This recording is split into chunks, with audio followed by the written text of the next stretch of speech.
that game. I know you guys are disappointed, but just to fight back from that halftime deficit and keep fighting and go ahead late. What was that being in that atmosphere like for you? Yes. It was pretty energized in the locker room at halftime, so it feels good being able to fight back. But I don't think we really should have been down in the first place. Lily got hot early, 2 got hot early, and I don't think we could find a way to get a stop. It's not us. I feel like we shouldn't have even been down in the first place. What was some of the talk in that halftime locker room to come back out? A lot of it was just energy because I thought we were playing kind of soft, so I was trying to speak up and tell us to bring energy, bring intensity, and fight our way back in. Speaking of that, Kobe missed that 3. You got the offensive rebound, got it back to him for the go-ahead 3 that he hit. 10 rebounds. How were you able to get all those rebounds? You talked about the effort. I guess that was it. But what did you think of your games on the glass tonight? I'm told to crash every possession. It's what we do. All of us crash to get rebounds, and it just happened to be me this game on the boards.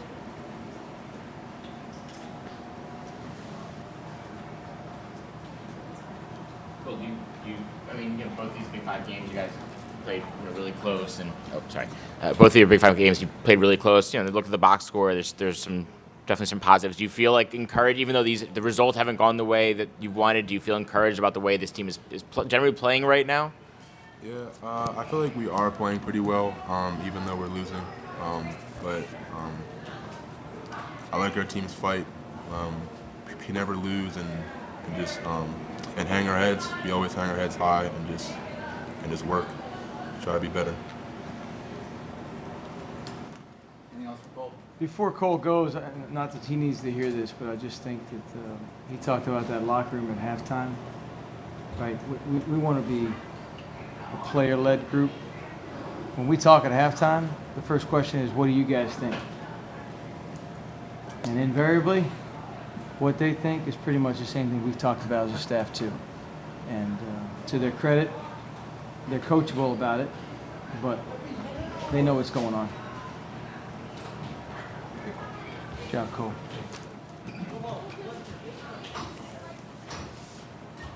All right.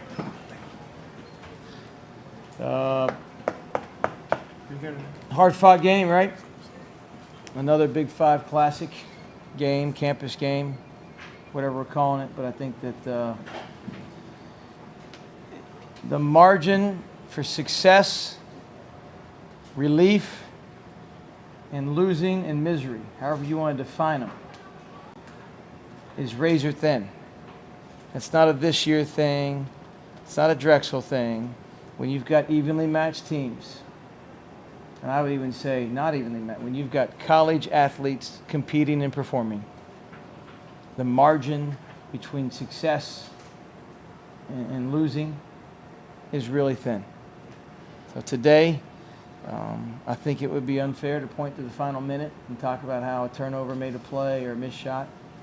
Right? Certainly there were some things that it could have impacted the outcome, but I also think meaningless 2 foul shots in the first half out of a timeout are worth just as many points. 2 foul shots with 15 minutes to play in the second half are worth just as many points, right? So it's a lesson sometimes as teams, as players, and sometimes even coaches, you got to relearn. You don't want to. You want to deal with that one time. I hope that our focus in certain areas is important moving forward because of this. You don't want to have to go through fire and be a galvanized group, but inevitably it's going to happen. And so that's what we're going through right now. And I would just tell you that it sucks. But also I'm proud to fight with that group. They stay together, their voices in the locker room. It's an honor to coach a group that plays as hard as they have. I mean, that was, 28-13? Right, Hoops? Seen a couple of ball games. I think we fought back made it 31-25, and then they went on another little run there, end of the half. We wanted to manage that a little better, weren't able to. So that's what I have. I think we all saw the same thing. We all love Philly basketball, Big Five basketball. It's what it was. I don't have any special words to describe it. Aaron Bracey, What did you like? Big Five basketball podcast. What did you like about your second half? I mean, your performance is up and down your lineup. I mean, you could pick any player and talk about how well they played. Yeah. I mean, for me, it was Drake, it was Kobe, even Panov. I mean, a lot of your guys. Yame had a couple big drives. Yeah, I like all of it. I would say I like the fight. I like the resilience. I like the not dropping their head and losing their mind. It's a jump ball. They're just, we talked to our guys about trying to be the national champions of getting to the next play. And I think that was on display. Maybe you guys would agree with that, but we still got to find a way to get that ball through the bucket a little bit more. 68 points. You open yourself up to a tight game, right? Can you get to 78, 80 plus, and put some pressure on the other team? And some of those shots that went early did not go late. And if you look at LaSalle's 46%, right, from three in the first half, a bank one to start, another corner one to start by the same player, and then they only hit one in the second half. So I thought, we talked about, I thought they had good energy to start, LaSalle, and I think we probably finished with a bit more. But you spend a lot of energy getting out of that hole, that puts you in a tough spot. Paulie? Yeah, so you kind of mentioned this in your opening, but unforced errors kind of being the tail of the game. You talk about the lessons that you got to take away from that moving forward. What kind of lessons can you take away from that to ensure that they don't happen again? How do you learn a lesson to just make a free throw? What is the lesson to learn? Learn a lesson and make a free throw. That's a tough one to teach out, right? We probably got to rep those out and make sure we're putting guys in situations in practice and to replicate that environment as best we can without having 3,000 people screaming yelling at practice, right? The lessons, doesn't matter whether we win or lose, there's lessons to be learned, right? So if the ball goes in the bucket, or if it's not a jump ball, and maybe I get a timeout and bail our guys out of a tight spot there, and we win, we should have the same question. What did we learn from it? And how can we be better next time we play? So that's how I would answer that. It's the same regardless of the result. We gotta learn from and put our guys in those situations and just know, hey, it's a new group. It's not necessarily a young group, but it's a new group to maybe Big Five basketball. It's a new group to Philadelphia basketball, maybe this level.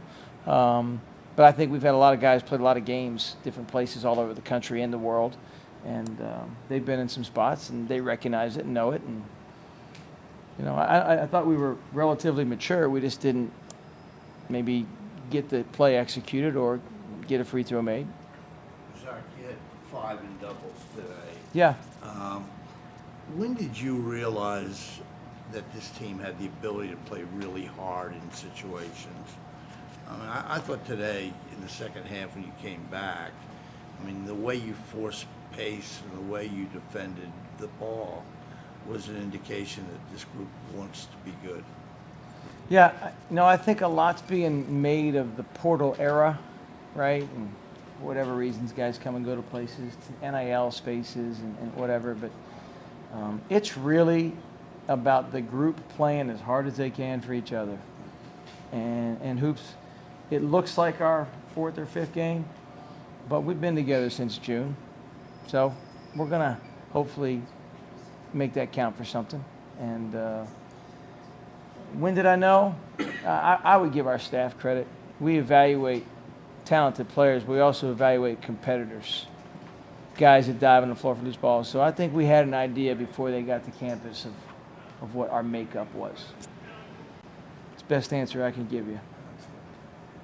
Zack, two games, 2 Big Five opponents. Thank you. Yeah. With this being a relatively, pretty new group, what has the week been like trying to get them prepared for not just 2 games of basketball, but for 2 high-level games of basketball? I'd like to think that our practices aren't like, hey, we need to have great practices because we have Big 5 games. We have Division I basketball games every night, with the exception of our home opener. Right? So how about we have a standard that we're going to compete at a certain level, no matter who we play. On the schedule, Fairfield counts as just as much as playing these other ones. Now, it's an honor to be in the Big 5 and do those things, and we love it, right? But I think our practices are the same, no matter who our opponent is.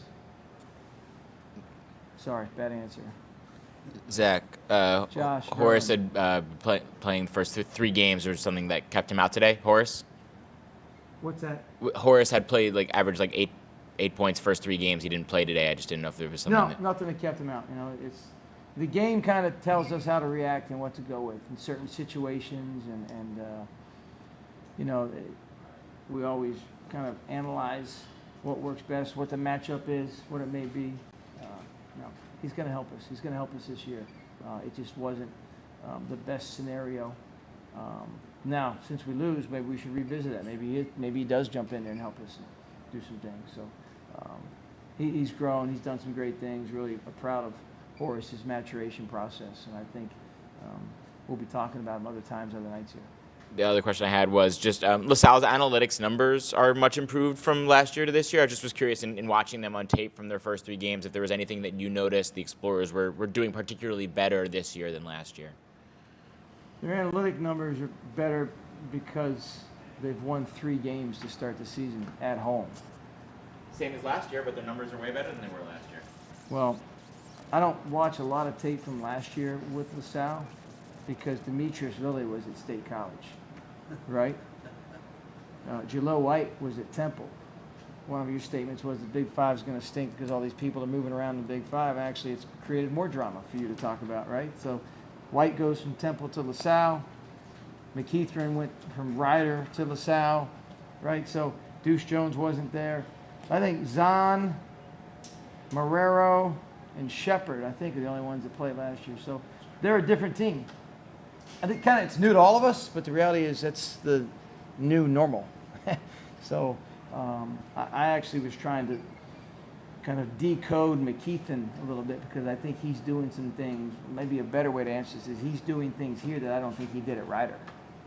Would you agree with that in those numbers? Like he's. I hadn't seen him at Ryder, but yeah, I didn't So- know those numbers yet. Aaron, I'll let you hop in there. It's a bit of a mystery, right? But I mean, credit to him. He's worked on his game. He's gone to a different situation. Demetrius Lilly, right, was not in a rotation at Penn State, and today he gets a double-double. Deuce. His game. You were high on Deuce him. Jones or No, Deuce Deuce Drake. Drake? You were high on him before. When you got him, obviously you got him because you like him. But in a game like this, he really showed, for me anyway, what he can be, what he can do. What impressed you about it? Or were you impressed by his game tonight? And if so, what impressed you? Yeah, I was impressed, but I think the guy's shown some resolve because I think he's expected to have success and hasn't quite found it the way he wanted it to early on, and some tougher games. But listen, there's a transition period. No matter where you were, if you weren't here, you got to get used to the environment. You got to get used to different things. Coaching our voices as a staff. What are we crashing out on, losing our minds on, or what are we accepting and tolerating? So I think all of our guys are still in that process. And, I give Deuce a lot of credit. I thought he fight through some adversity earlier on in the season here and, made some big plays for us. Big plays. So, and other plays that we can teach and learn from. And I would say the same goes for Victor Panoff, right? Our most consistent guy. What's our record? 2-2. We played Chestnut Hill. We played George Mason, right? I feel like we played more than 4 games. I think Cole Hargrove's been one of our most consistent players, right? Cole went 3 for 3 from 3 against George Mason. He's shown that ability. He stretches the defense. He didn't make him today, but when you've got a 5 that is a threat of making him, it still makes you get out there and guard him. I thought he did some really good things for us. Thank you, guys. All right, guys, we'll see you Tuesday in Fairfield. I never said the Big 5 was going to suck, by the way. That was not what I said. I wouldn't know. I don't follow you on Twitter.